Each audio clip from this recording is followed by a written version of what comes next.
All right, good morning. My name is Jordan Crenshaw. I'm Senior Vice President at the U.S. Chamber of Commerce's Technology Engagement Center.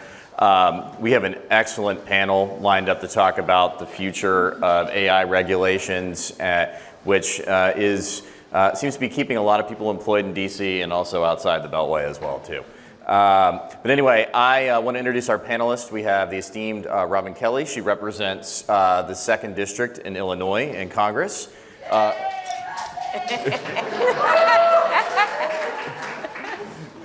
We have Austin Bonner, who is the Deputy CTO at the White House OSTP.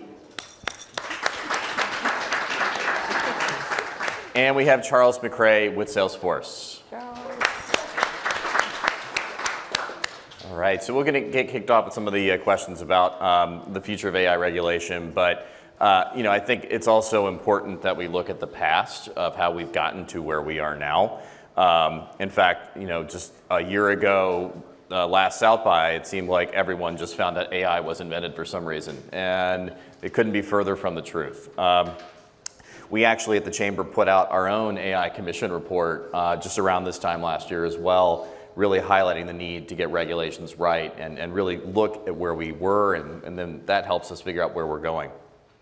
I know some of the agencies like FTC and others have come together and put out a letter that said that they have some authorities to regulate artificial intelligence already. But, I'll start with you, Congresswoman. Do you believe that agencies have the authority to regulate AI now? I think agencies, yes, have some authority, but I also think because of progress that there are gaps in the authority they have, or they need more. And about 4 years ago now, former Congressman, who everyone will hear from, Will Hurd, and I actually did a year's study on artificial intelligence, and we looked at 4 areas: national security, privacy, bias, and workforce, and actually put out white papers. We did get, and we were hoping this would maybe be AI strategy, dealing with ethics and just guidelines, and we did pass it in the House, but it was Congress. We couldn't get it passed in the Senate. But yeah, I think there are guidelines or laws, but not enough. There's gaps. Awesome. I don't disagree that there are gaps that we're going to have to fill, but I think it's really important that the agencies go ahead and use the authority that they have now and use it well. And we're seeing some great examples of this. So FTC and DOJ, looking at discrimination in rental housing prices. The Equal Opportunity Employment Commission, looking at things like discrimination using AI. CFPB says if you're going to deny credit and it's AI that's made that decision, that's still something that people have an entitlement to have reviewed. My home agency, the FCC, looking at how robocalls need to be handled in the age of artificial intelligence. All of this is really important, and what I like about it is that there's a nuanced approach that brings together people who are really smart about AI and people who are really smart about the substance. So the people who know about housing discrimination working closely with people who understand the technology. Charles? Yeah, I would agree with a lot of what's been said. I guess one thing I would just add on is that it's not just about the legal framework, regulatory framework that exists and whether or not that's adequate for the future, but also like the people in those agencies making those decisions. Like we need to make sure that, and I'm sure at some point today we'll talk a little bit about workforce development, right? And making sure that we have the people to kind of power this latest iteration of a tech revolution forward. But within the federal government, we need to have folks who have the knowledge and the skill set to apply and enforce the laws that are either that we already have or that we may need in the future. Well, let's talk workforce a little bit. Obviously, we at the Chamber have been supportive of the National AI Research Resource, or NAIR, and Ed's ability to help connect students with AI technology and have hands-on work there. There's obviously a lot of talk about jobs and how do we get the workforce ready when it comes to artificial intelligence. Charles, maybe I'll let you start. What are your thoughts on getting the workforce prepared for artificial intelligence, and how do we do that? Yeah, so I think there's kind of a long-term strategy and then a couple of near-term things that we can do. I don't think that there's like a silver bullet here, right? And if from a long-term perspective, we need to invest and make sure that all American kids, regardless of their zip code or their background or socioeconomic status, have a chance to get a quality education, quality teachers, right, and prepare themselves for the marketplace of tomorrow. Now, unfortunately, if we got that all right today, that would still, I mean, there's an 18-year, 20-year window on the return on that investment. So we do need to do something in the meantime. And we can take a look at, industry. Salesforce has a platform called Trailhead that allow folks to log on free of charge and get certifications in our platform, as well as a bunch of different AI tools. And you see more of these popping up. So I am somewhat proud of what industry's done thus far. I think we need to do more. But also, when you can't get that return on the long-term investment immediately, when you have industry doing their part, but if we can't grow this talent like in a homegrown fashion, we also need to take a look at high-skilled immigration, right? And what we can be doing to make the United States an attractive place and an easy place for folks to come and contribute to the economy. Awesome. So I've been especially focused on building the federal workforce in this area. So if any of you have tried to hit print on the president's executive order, it's extremely comprehensive, and the president has given us a really enormous task to get done, and that's going to take people. And it's going to take a lot of different kinds of AI and AI-enabling talent. It's not just software engineers, it's not just data scientists, it's the people who can translate between those fields and the kinds of regulators that we were just talking about. We're making a huge push. One of the things that I do in the White House is work with the AI and Tech Talent Task Force. We're working on building up fellowship programs, focus on early career, but also on people who are really senior in their field, who've been maybe out in the technology industry for a long time, and talking to them about coming to government. I'm lucky to work closely with the President's Science Advisor, who likes to tell people that she spent about half her career in government and about half in the private sector. And there's really good work to be done in both of those places, and there's really good things to be gained from having done both. So if I do nothing else today, I want to make sure that I tell all of you in this room, it's ai.gov/apply. Many excellent jobs. Check them out. I want to talk to you about them. And for me, this is a very big concern. My district's urban, suburban, and rural. So I start, if anyone knows Chicago, at 43rd Street on the south side, and I go about 3.5 hours south to Danville, Illinois. And I have people that don't even have the infrastructure to get online. And then I have schools that are very poor, and some schools didn't have books, and their students definitely don't have iPads. And then I have in more urban areas, even when it was offered during COVID, the Connect Chicago, people were scared to do it because they didn't trust government, frankly. So I think it's really important, like has been said, that we prepare our young people for the jobs of tomorrow, and some of them, are today. And I think that we, government needs to invest, and we need to work with the private sector too to help, grow your own sort of speak. But I think it's very important. But I feel like in my district it's very indicative of, what is happening now. And I just want to throw a shout out to Austin, because last year this time I challenged him to come to my district. And he didn't go downtown. He came to the south side of Chicago, not to Hyde Park, but he came to South Shore, and brought a lot of diverse students together, and to Jay for making that happen. So thank you so much. Yeah, well, Jordan, can I add something Go just ahead. on that point? Because it's something the Congresswoman has done really great work on. As we're talking about these really cutting-edge applications, the great technologies that you saw downstairs, we have to remember that we live in a country that still has a digital divide, where that technology is not available to everybody, and we have lots of hard work to do. One of the things is finding more money for the Affordable Connectivity Program, continuing the good work that we've done on infrastructure. But these benefits that we're excited about, if we want everyone to share in those benefits, we have to attack that problem. I'm glad you mentioned that. We actually at the Chamber vigorously support extending funding for that. It's so key to make sure that all Americans can stay online. But without that, you can't reap the benefits at all of these technologies. So excellent points, I think, to bring up there. Austin, you did mention the executive order. It is a rather long one. It's aggressive. It's got 90, I think, some due dates, I think, in play. And Can you tell us a little bit about the executive order, what the administration is seeking to get out of it? And then, given all the requests for public input, can you tell us a little bit about how important it is to get robust feedback for these different processes going forward? Absolutely. So from the beginning of the administration, President Biden has told us to pull every lever. This is a comprehensive approach. It's a cohesive approach. It's a massive amount of work, and it means that we need a ton of public engagement.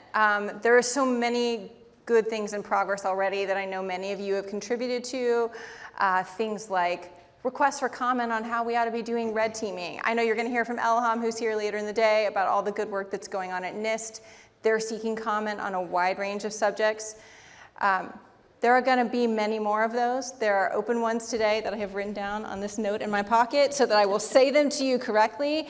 Opportunities to comment on privacy risks, on the risks from training of very powerful models by foreign clients. All of these are listed on AI.gov, and I really hope you will engage, and I hope you will know that we do go through those answers really closely. They are influential, and it means a lot to us when people take time to contribute. So I think one of the other issues too that we took up with our commission report, we actually looked at regulation, we looked at workforce, but also competitiveness. And obviously the United States is the leader of development of artificial intelligence, but there are countries, like China, for example, that are trying to dethrone us as the number one globally.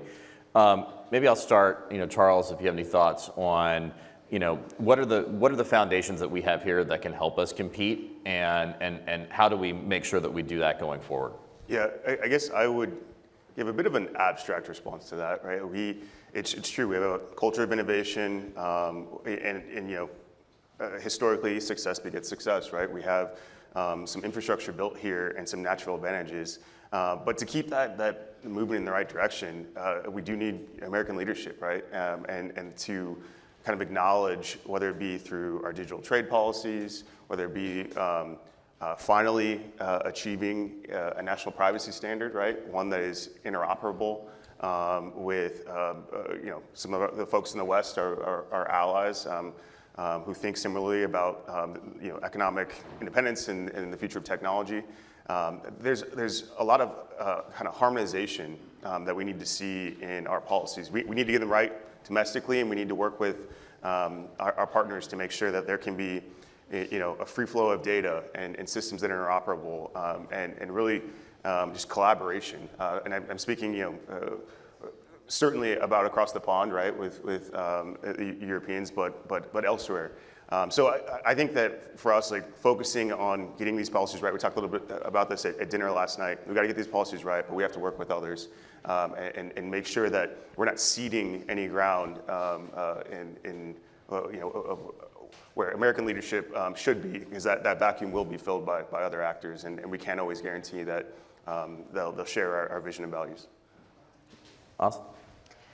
One of the things I think we need to focus on is our continued commitment to research and development. The president said at the State of the Union on Thursday, we're making some of our largest investments in R&D ever. This is an incredibly important time for that.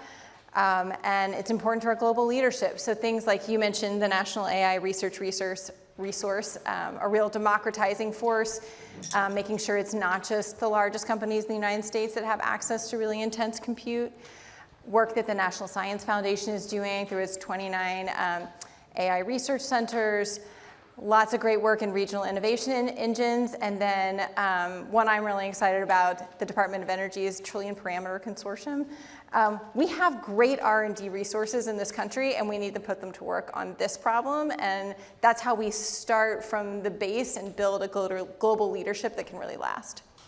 Representative Kell? And I go back to public-private partnerships, but also the other thing is educating us, the people in Congress. Some are, experts in this, but some are not. And I always called myself, like I said before, I worked with Will Hurd, and he knew all about it. And I was just a regular Jane on the street that he and my staff pulled along and didn't really know. I'm still learning, didn't really know a lot about it. And there's a lot of people, to me, in Congress like that. They may not admit it, but we're the ones asking the questions. We're the ones that have to make the decision. So keeping us informed, Leader Jeffries and Speaker Johnson just formed the AI task force. Yvette Clarke is on it, my colleague in the back. CBC has a AI task force that Yvette Clarke is leading, but it's really important to tell us the good out of the research and what's not so good and what hasn't worked and how much money you need. Lots. Everybody says that. Well, Charles, I like the point you brought up too about the need for a single privacy standard as well, where our competitors, they all have one single standard, and we look like we're kind of beginning to get a big giant patchwork of regulations and laws throughout the country. I think we actually found that a majority of small business owners who are using AI are very nervous they're going to have to deal with out-of-state regulations and just can't comply. Mm-hmm. And so it's a really great point. I'm glad you mentioned that one as well too. Sure. Going to the issue of funding and resources, we were very supportive of the CHIPS and Science Act, and we were supportive of funding for research and development through that and funding for NIST. Unfortunately, it seems like a lot of the funding has not been fully appropriated or actually paid out. Representative Kelly, can you talk a little bit about how important it is to fully fund efforts at places like NIST and other agencies that are trying to implement? Oh, it's without a doubt, it's definitely important for them to be able to carry out their responsibilities and duties, like you said, research, development, and even accountability. It takes money to be accountable. And again, I think that goes back to keep talking to us and informing us about how important AI is, how important that we are the leaders, not the followers in this, and that we need to fund the agencies that need to be funded and take the, I know this is easy to say, take the politics out of it. Let's just, move forward. Anyone else want to jump on that one as well too? I was just going to say, kind of following your last point, as we in industry are incredibly excited about the future, and we look at just legitimate questions that need to be answered. We look to leadership in DC, figure out what are the rules of the road, and funding is in DC always up for debate. But I do think that what we've seen thus far is leadership in both the House and the Senate, that this excitement and this desire to answer these questions have been in a bipartisan pathway so far. And we want to do everything we can to make sure it stays that way. I think that this is a challenge that we can kind of tackle as a country, right? As a society, as a full economy. So to the extent that we can, be thinking, all of us, about how we kind of keep the wheels on, because in DC it's very easy for an issue to take a turn and then all of a sudden people have got lines in the sand. But on this in particular, because it's so transformational, the potential is so transformational, we're going to do everything we can and encourage everybody to try and be mindful about how we keep our proposals and our activity, our actions, this momentum bipartisan. I totally agree. I think it's transformational, but also it's personal for us because we've seen how it can be used to the negative, Sure. Also, and personally against us, to the negative. So that also gets people's attention. Any thoughts, Austin? I agree, it matters for all of us and needs to remain a bipartisan issue. This is about the future of American life, and we need everyone to contribute to that future.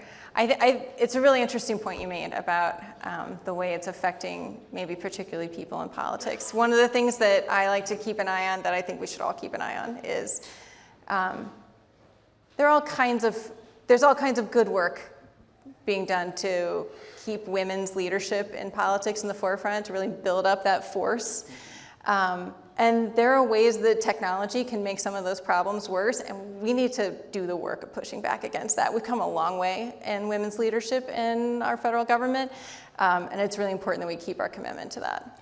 And I just wanted to add, there are, myself and Troy Balderson, we have the digital health policy, and that really, we again want to go back to teaching Congress what's going on. And there's been so many cybersecurity problems in healthcare, which is horrible, and things that are going on right now. So I just want to relieve, because I know from the outside it looks like we don't get along at all, but that's not really true.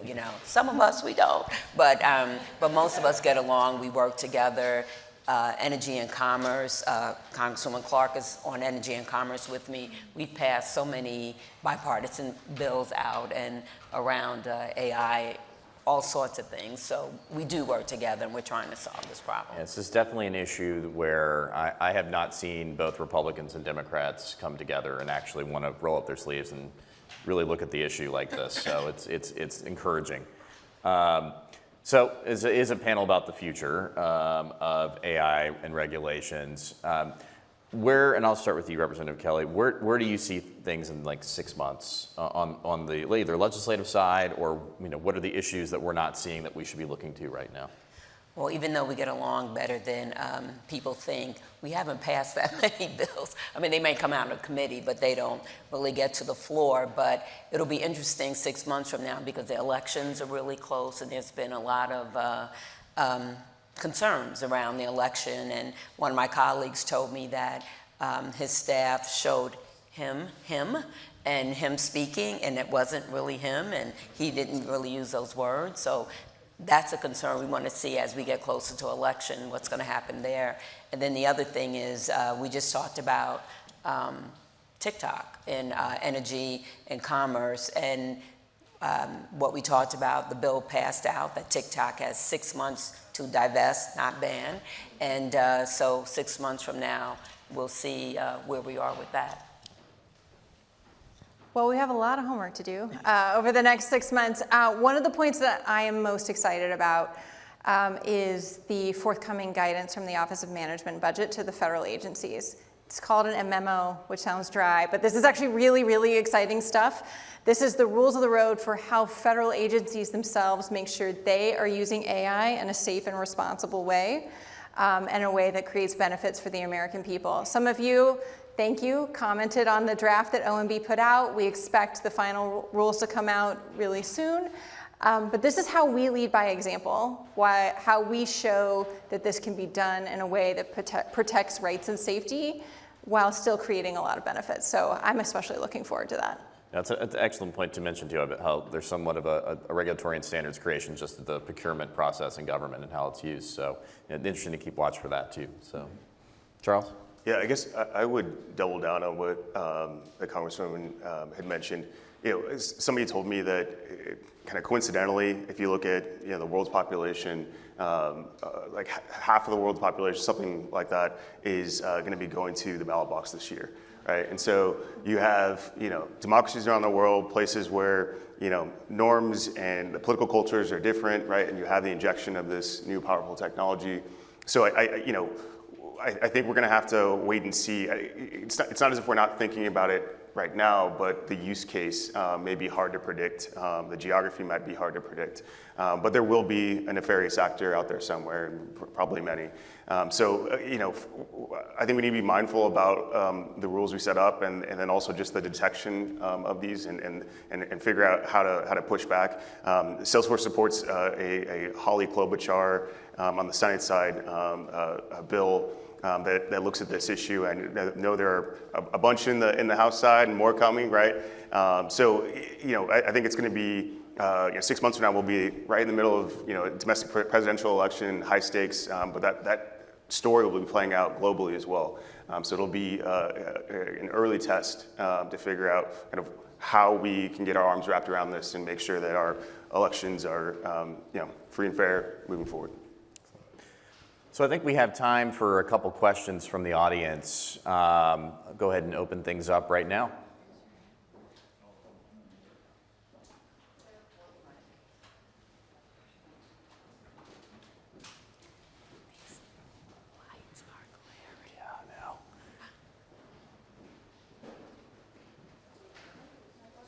Any questions from the audience?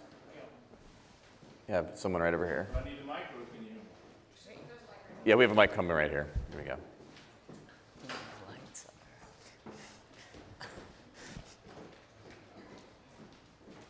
Well, thanks. Thanks for allowing me to ask a question. My name is Clayton Banks. I'm the CEO of Silicon Harlem. So I do a lot of work in underserved communities, and I'm curious when we talk about AI, particularly. We had an event, and we were looking at AI, and I'd love to see everyone's hand who's heard the phrase box braids. Only black people. In other words, I'm sure there was a few others, but we found that AI did not catch that. It'll catch over time, but it couldn't catch it.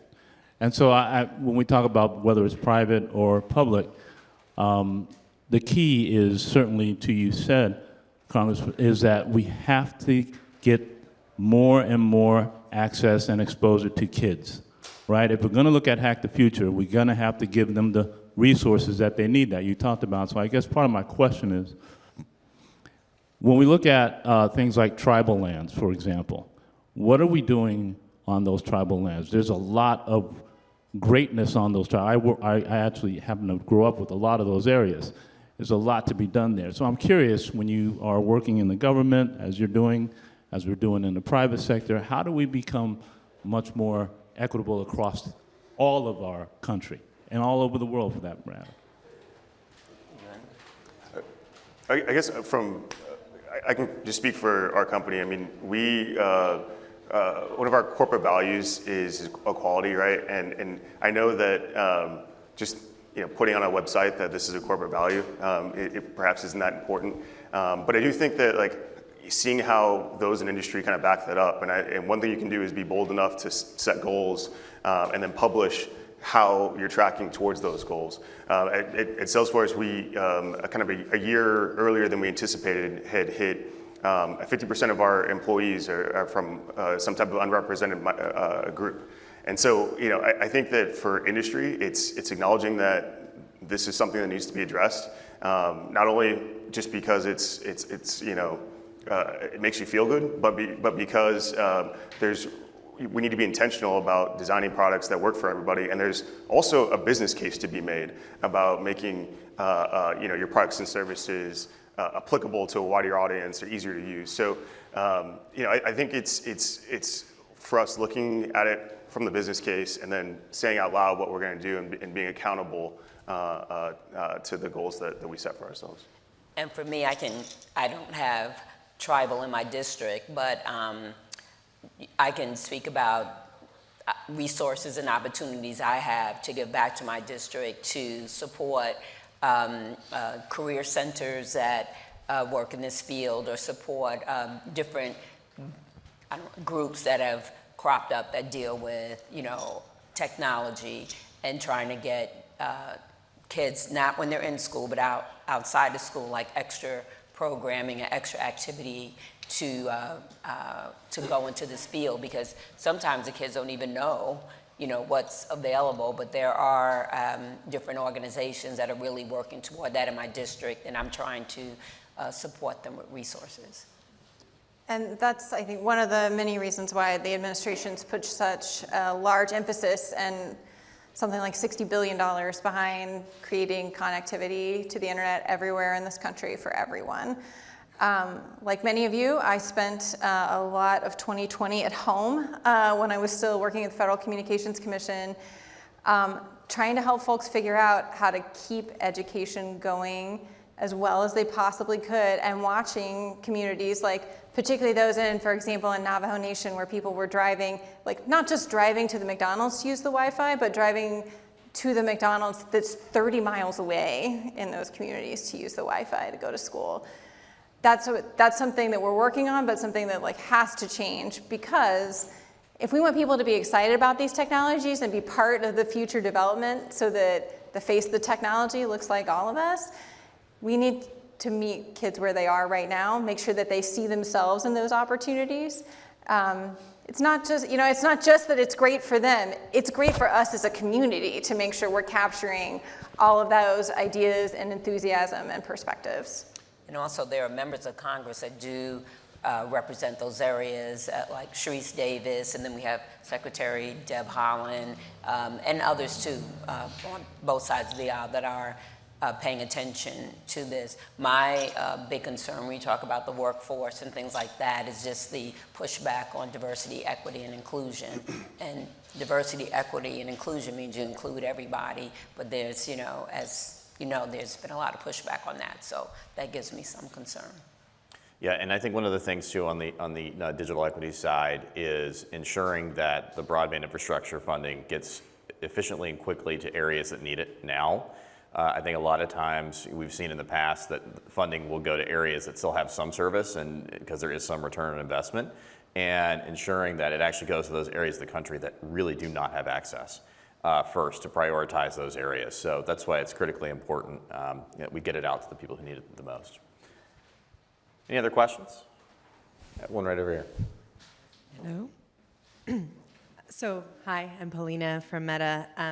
So I have a couple of questions. First of all, how are you guys thinking about AI, classic AI versus generative AI, given the fact that there's been such a pivot and a focus on Gen AI, but we know a lot of us are using very normal 12-year-old forms of artificial intelligence, machine learning to continue to advance our goals. Specifically, you mentioned the OMB memo that's coming out. So what are some of the beneficial use cases that already are being used by government that you look forward to government using AI for? What kind of solutions to be solving? In addition to, of course, making sure that you do so responsibly, including potentially solving some of the questions we've had in AI for the last dozen years on bias and fairness and privacy, in addition to, of course, the newly minted kind of focus on safety and alignment. I love this question because it gives me a chance to plug another really nerdy thing from the Office of Management and Budget, which is the AI use case inventory that goes through the federal agencies, all the different ways that they're using AI. My favorite category is zoological. I encourage you to go in and check it out. But you make a great point about sort of the transition to generative AI. And one of the things that comes out of the executive order is trying to pave the way for federal agencies to be able to use generative AI well. So one of the things that the president's tasked us to do is to have the Office of Personnel Management sort of set out the guidelines for employee use. I'm sure many of your companies are doing this too, and I actually would love to hear about what you're telling your employees about how they should use generative AI in their jobs. So that's something that we're working on right now, and I think is going to have interesting results. I'm also sure it will change over time. People will start getting used to it. They will have more questions. New guidance will be needed. I think that's okay. But the point is, we're supposed to be creating a situation where when these tools are available, we're ready to use them. If I could, to the point that these things will change over time, I think it's also important for us as we do work together to try and set the rules of the road here, that we don't overly focus on the technology, but create rules based upon use case, right? Because there are material differences in how, I'm sure we can all imagine, like the same technology being used at DoD, right, versus the Small Business Administration. Like we need to come up with rules that aren't punitive or stifling the utility of this type of AI or that type of tool, and instead look at how is this actually being used? What are the risks to liberty, to safety, right? And create rules with that in mind. I think it's an excellent point you brought up about we can't have a one-size-fits-all approach to all use cases of AI, and making sure it's based on risk is so key. Any other questions? One right up front, and I think we have one over here too. One more? Okay. Hi, my name is Ben Clemens, and I'm going to characterize myself as a totally typical federal worker at an agency I'm not representing, so I won't name them. But my very typical boss started working in the 80s, and he is very happy with the computing systems that we have, some of which are from the 90s. What can I, the typical federal worker, do to get the typical federal boss to sort of modernize and look at the recommendations that OSTP is putting out and, move forward? I think it's really important to talk to your team about your specific use cases, because we're all sort of getting used to this technology in new ways. It's helpful, I think, to tell folks, hey, I've tried, maybe not on your federal machine right now, but you've tried at home. using GPT-4 for this particular use case. Here's what I found. I think it's useful for this product that we're putting out. It's going to take some time, I think, for all of our work streams to connect the dots of what makes sense for them and what's actually worth working through. You all know the federal process, procurement, these things are challenging, but it's worth working through it. But they do need to hear from you about what it is that would make you do your job better for the American people. And it's exciting to have people in the federal workforce who want to do that. And to follow up, yeah, what can you in Congress and the executive do to sort of bring forward? So I think guidelines for the use of generative AI are going to be important. Working with, there are now chief AI officers across the federal government at the agencies, helping those folks. One of the things they are tasked with is to sort of be advocates for removing barriers for the use of AI in federal services. So they're supposed to figure out, do we have the right compute resources? Have we made the right cybersecurity provisions? Having those sort of in every agency, making those decisions, working with things like chief information officers who are responsible for the pipes is all going to be really important. I'm sure there's something on the legislative front. I was just going to say also, again, I was on Oversight and Government Reform where Will was the chair and I was the ranking member, and we did some modernization.